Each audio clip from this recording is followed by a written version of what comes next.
todos. El día de hoy, en un episodio de Voces en Resistencia, vamos a hablar sobre el transfeminicidio. Claro, las mujeres trans, víctimas del transfeminicidio.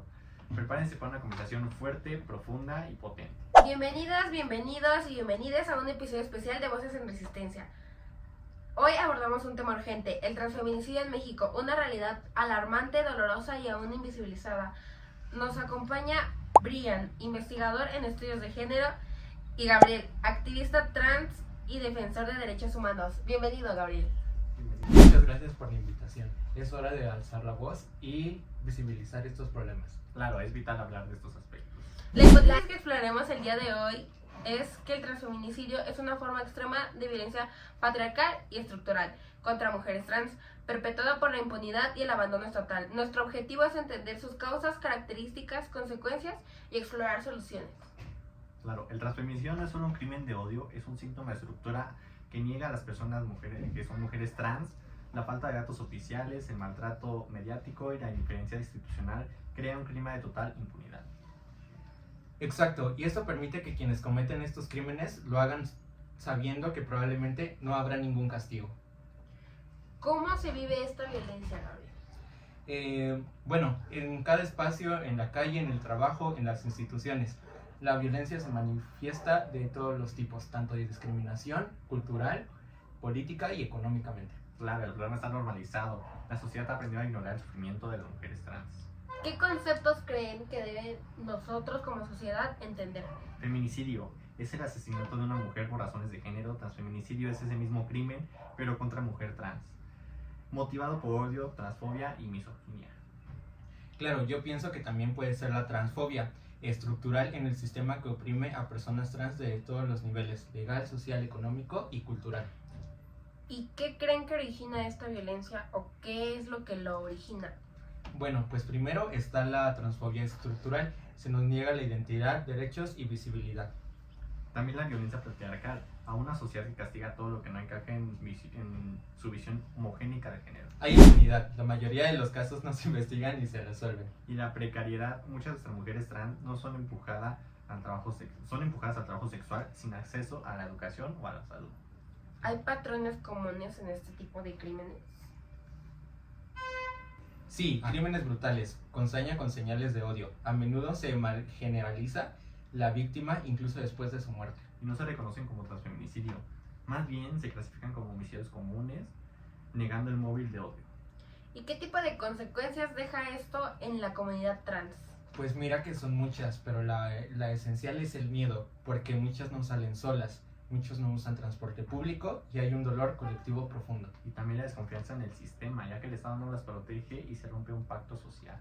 ¿Y qué podemos hacer? ¿Qué tipo de propuestas y soluciones piensan que es lo mejor para la sociedad? Bueno, pues lo primero está exigir tipificación del transfeminicidio, capacitar a jueces, policías y personal de salud. También reformar las leyes, crear observatorios ciudadanos y sobre todo apoyar a las organizaciones trans que ya están trabajando en esto. ¿Y qué tipo de limitaciones existen en la lucha contra el transfeminicidio? Falta de datos, las estadísticas oficiales son escasas o inexistentes. Y por ejemplo los prejuicios, muchas veces ni siquiera se reconoce a las víctimas como mujeres. ¿Y hay algún caso emblemático que nos pueda ayudar a entender este tipo de realidad? Sí, está el caso de Paola Buenrostro en 2016. Es un ejemplo muy claro. Fue asesinada por un cliente a plena luz del día. El agresor fue liberado en menos de 48 horas. Y el de Mireya Rodríguez de Chihuahua, activista encontrada asesinada en su casa, aún sin justicia. Y en conclusión, ¿con qué tipo de reflexión nos quedamos o nos invitan a quedarnos? Bueno, que el transfeminicidio no es un tema marginal, es una emergencia nacional. Las vidas trans sí importan. Claro, necesitamos una transformación profunda, cultural y legal. No más silencios, no más impunidad. Y bueno, esto ha sido todo por nuestra parte. Muchas gracias a ambos. Este episodio fue una denuncia, pero también una llamada a la acción. Para finalizar, cada uno de nosotros se tomó el tiempo de escribir una pequeña opinión acerca del transfeminicidio. El transfeminicidio como espejo de una sociedad que aún no quiere ver. Hablar del transfeminicidio es hablar de lo que la sociedad se niega a ver. La existencia digna de las mujeres trans es enfrentarnos a una realidad que no solo hiere, sino que debería incomodar a todos y a todas. porque el transfeminicidio no surge de la nada, es el resultado de una larga historia de odio sistemático, de exclusión institucional y de desprecio cultural hacia las personas trans. La violencia comienza mucho antes del asesinato. Empieza cuando una niña trans no puede expresar su identidad en su casa sin ser golpeada, cuando una joven trans es expulsada de la escuela por su expresión de género, cuando una mujer trans busca empleo y se le niega por no parecer mujer de verdad, cuando va a denunciar una agresión y se le ríen en la cara o simplemente no le creen. El transfeminicidio es en este sentido la punta del iceberg de una violencia que opera todos los días, en todos los espacios y en todos los sentidos. Lo más preocupante es cómo esa violencia se vuelve normal, dejando de escandalizar, como la muerte de una mujer trans se convierte en una nota breve en los periódicos, sin nombre, sin historia y sin justicia. Cuando un crimen así no genera indignación masiva, es porque el valor de esa vida ya estaba devaluado para el sistema mucho antes del último suspiro. La sociedad mexicana tiene una deuda histórica con las personas trans, y en especial con las mujeres trans que han sido asesinadas y que siguen siendo olvidadas. No basta con condenar los crímenes, hay que transformar las condiciones que lo hacen posibles. Reconocer el transfeminicidio es el primer paso para empezar a sanar como país, como comunidad y como seres humanos. Unidad como motor de la violencia transfeminicida.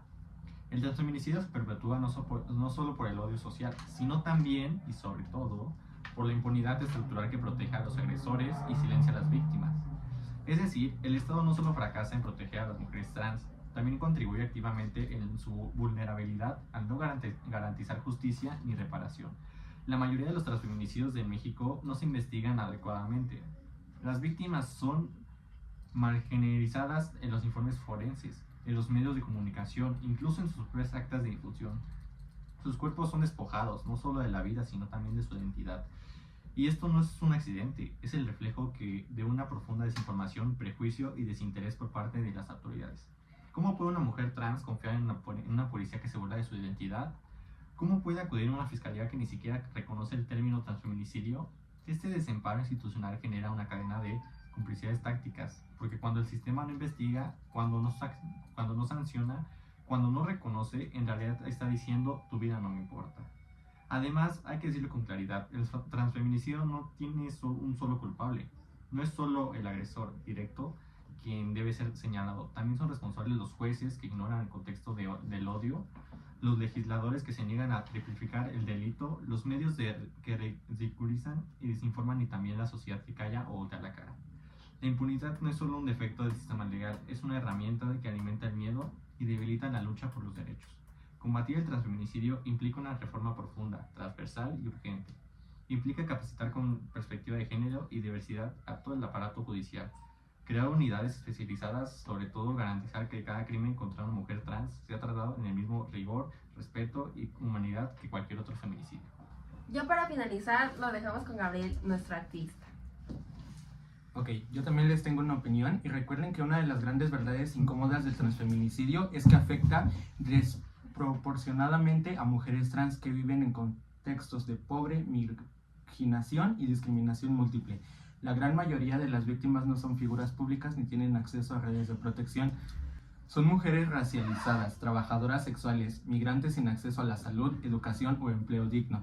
Esta realidad nos obliga a pensar el transfeminicidio no solo como un crimen de odio, sino también como el resultado de un sistema económico y social que expulsa a las personas trans a los márgenes.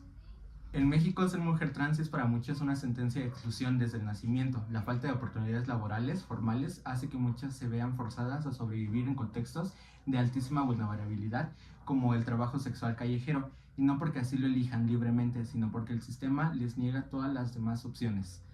Pero frente a este panorama desgarrador también hay luz. Las mujeres trans que resisten, que se organizan, que crean redes de cuidado mutuo y levantan la voz para exigir un cambio real.